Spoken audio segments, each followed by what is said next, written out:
My name is Trey Gerfers. I'm the General Manager of the Presidio County Underground Water Conservation District. I'm here on the banks of the beautiful Cibolo Creek to talk to you a little bit about how our groundwater district came to be. As we learned in our film about the role of groundwater districts in Texas, these districts are the preferred method of groundwater management in Texas because they provide for local control by those most familiar with the resource and most affected by any regulation. These districts are typically formed by local landowners and other concerned parties, often in the face of a perceived threat from outside forces. Cities are one such outside force that can have a huge impact on the groundwater supply of small rural communities.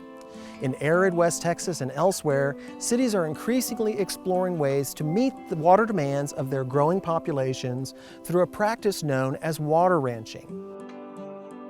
As we learned in our film about groundwater law in Texas, the rule of capture essentially allows a landowner, with some limited exceptions, to pump as much groundwater as the landowner chooses without liability to neighbors who claim that the pumping has depleted their wells. This rule also applies to entities who can purchase land for the groundwater beneath and export it out of the area to meet their own needs. In Presidio County, El Paso's Public Service Board purchased Antelope Valley back in 1992 as a future water source for its municipal users.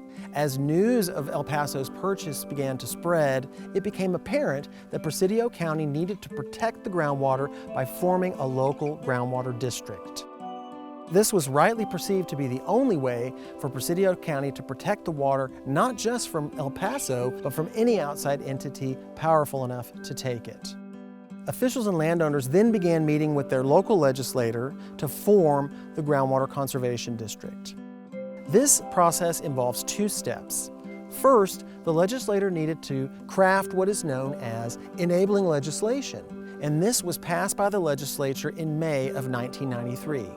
The legislation called for the formation of a 5-member board of directors to be appointed by the Presidio County Commissioners, and also empowered the district to levy an ad valorem or property tax not to exceed 5 cents per $100 of assessed valuation. The second step involved holding an election to allow the voters of Presidio County to approve the creation of the groundwater district, which the voters did on September 1st, 1999. Curiously, the ballot initiative to create the Groundwater Conservation District did not include language empowering the district to levy a tax. Instead, Presidio County ended up funding the district from the county's budget over the ensuing decades, an arrangement that continues to this day.